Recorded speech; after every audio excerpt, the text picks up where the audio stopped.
challenge coin. Well, yeah. Okay. Technically, it was the second. Legally, it was the second. Hold on. Nobody's talking to you. What are you talking about? His wife has the first one. We all know that. Your wife got the first challenge? Of course, yeah. Of course she did. Why would she that's why he's still alive. Idiot. She deserved it. What did she do to deserve it? That's why he's still alive right now. What a moron. How did she qualify? What a maroon. I know. No, moron. Well, No, I'm not sensitive. I didn't take sensitive training. I don't answer to HR. I was trying to do a Bugs Bunny thing. What a maroon. Remember that Bugs Bunny thing? Yeah. So, and I said that to him. I basically said, this is the first, and I was trying to figure out how to say it, but the first one, not counting my wife, right. Outside of the house, whatever. Because when you're a journalist and you actually pay attention you are. and you retain things. See, he said that to Mr. John Scheneider in front of all of us. Okay. That's how I know that. And you even filmed it. Yeah. Yet you didn't pay attention. I don't pay attention. Right, and here's two of the other things. Since it's dump on this guy day. Okay. Oh, nice. Yeah. Wait, when is it my turn? Let me get ready.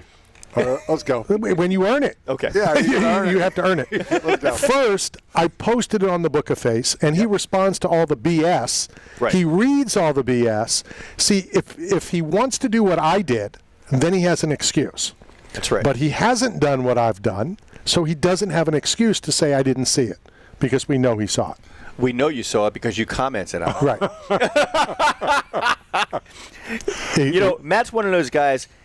Street Nat Matt, if anybody doesn't know who I'm talking about, that's this handsome gentleman right over here. guy. He's the inventor of the pizza diet. You guys sleeping together or something? No, but I'm just trying to. I'm getting build him up to take him down. I'm getting ahead of it before he says it. There you go.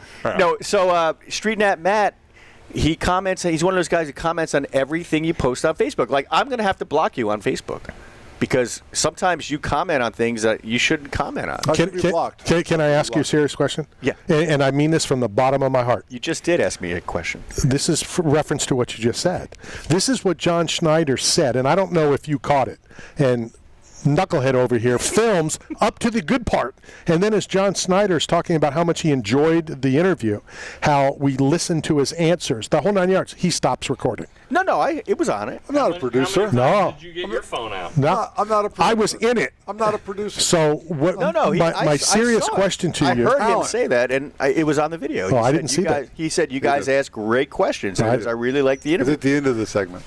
Here's my serious question for you, Mike Straka, 1T. What took you so long? Low T. To what? Blocking him.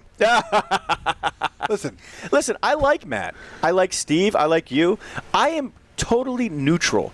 I don't understand. Switzerland? I don't like. Oh, here comes this crap again. I'm just saying, it's like you're like Switzerland. Switzerland wasn't Sweden. neutral. Well, there you go. That's the problem. Sweden was neutral.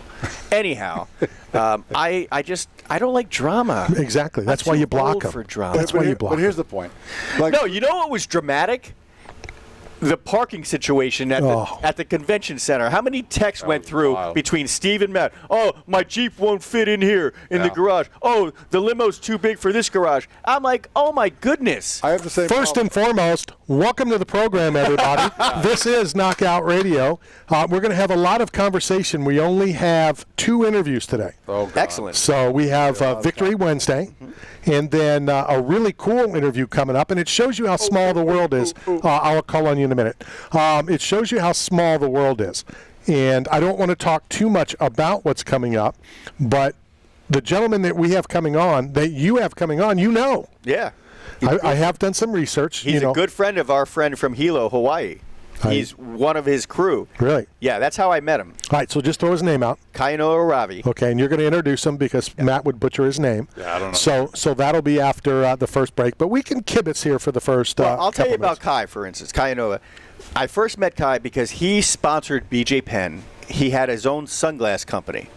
I forgot the name of the sunglasses, but they were really cool. And Kainoa was this young guy, but he was like, I don't know if you know Hawaiians, Randy. Hawaiians are really cool.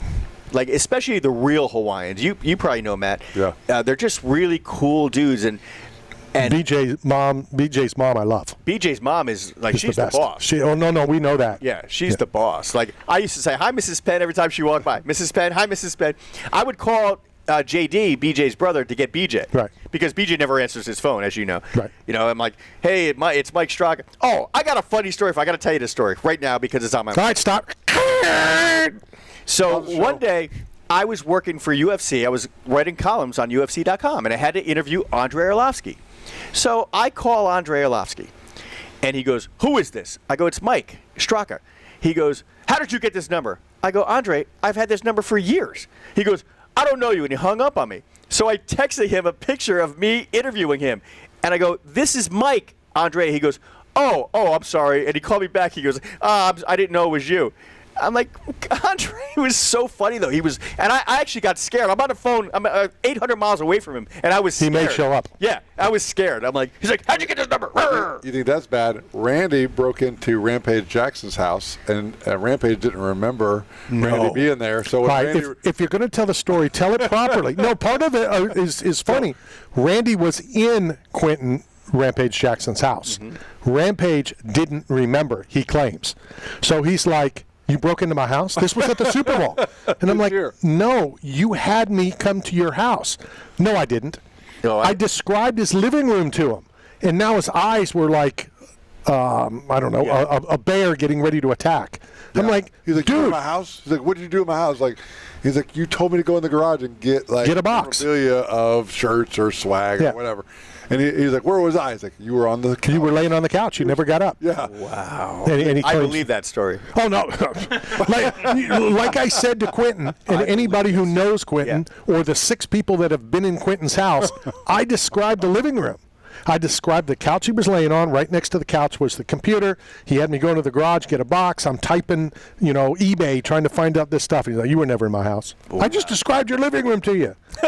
What was it like? Was it like going into like the bear exhibit at a zoo? Like, did you feel like, what if he snaps, or like he just like freaks out? No, I never thought of that. No, really. Yeah. Of You know, course he thought. Even when he never got up laying on the couch. You weren't tiptoeing No. through the living room like. what if he wakes Rampage up? is a very well. So is Andre. Andre's intimidating. Rampage. They're all intimidating. Who's the only most one, intimidating? the most intimidating Of all time, of anyone you ever interviewed, anyone you ever like were around. Brock Lesnar. Really? Brock Lesnar was very intimidating. I don't know if you've ever interviewed him. No, I have. I still stick with Mark Coleman. In the day. Yeah. Now it's a little Ranneman, too. different. Kevin Ranneman. Yeah. But he was a sweetheart. Right. Kevin was a sweetheart. And to be honest, and Mark has changed his life. Mark, has lost his life and come back. He's got 4 more from his cat lives. Is totally different. Yep. I'm not scared of this Mark Coleman. That Mark Coleman early years, the UFC 11, where fighters pretended to be hurt so they didn't have to fight him. Yeah, he was petrifying. Have you ever seen the video where Crow Cop pranked Mauro Ranallo? It was Boss Rutten set this up. So Boss Rutten and Mauro Ranallo used to call the pride fights. And Crow Cop went up to Mauro Ranallo and said, "I didn't like what you said during my last fight." And Mauro didn't call his last fight, but Crow Cop was in character. He goes, "You said that I gave up during the fight. I don't like that." And Mauro goes, "I didn't say that. I didn't see Mauro. I didn't say that. What are you talking about?" And he's got a great voice. And Boss is like laughing. So then Mauro runs out. He literally ran out the door. And you see him. They bring the camera out, and he goes to Boss. He goes, "You didn't back me up. You know I didn't call that fight. It was the other guy who called the fight." And then they all started laughing, and Crow Cop started laughing, and he's like, "Oh, you guys got me good." That was if anybody listening, you got to go on YouTube. Just go Mauro Ranallo Crow Cop prank, and it's hilarious. But along those lines, like, where's the line drawn? Because commentators, they do live commentary. They do make criticism. They do talk about fighters and their heart in the middle of competition. Right. We saw it last week in the UFC, where they questioned if he quit in the middle of the fight. Like, gave But up that's what mentally. Mike told me a story about his good friend, Frankie Edgar. Where he did his job and he said some things, and Frankie and family and were upset about it. Yeah, I got a fine line. Call from Mrs. Edgar, Mrs. Anise. Well, we saw Mary. We saw it last week in the Adesanya Duplessis fight, and the commentator said, "Oh, Duplessis out. He's done. He gave up. He quit like in the 3rd round, I think, and then he ended up finishing the fight." But commentating, when they go back and watch it later, do they take it personal? Do fighters? Yes, they do. Absolutely. Yes, they do. They'll lie to you. Yeah. They're always going to. Oh no, it don't matter. It matters. It matters. They remember. Oh yeah. I always say, I say the same thing about Dana. Fighters have the thinnest skins and the longest memories. You know, and I had to actually put it through. I gave it to somebody. I said, listen, if I walk into the cage with you, that's your cage. I go, when you walk into my studio, these cameras, this is my cage. So I'm not going to hold up any punches. Right. I expect you to beat me up in a cage, and you should expect to get beat up in here. The truth. You should expect the truth. That's right. You know, as long as it's the truth. Right. But it's how, and we've talked about it. We need to hit this break because I guess 1:15 is the phone call, right? No, it's 2:30. Oh.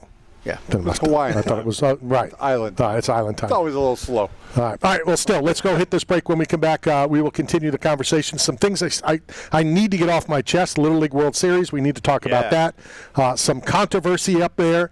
We'll hit that, and I'm sure a whole lot more when we return. This is Knockout Radio, brought to you by 8-Man Strong, Staff Zone, and Bucked Up Energy that Drink. a new hat? We'll be right back. Did you get a new hat? This is Toby Hoff, and you're talking sports with Randy Harris. This is the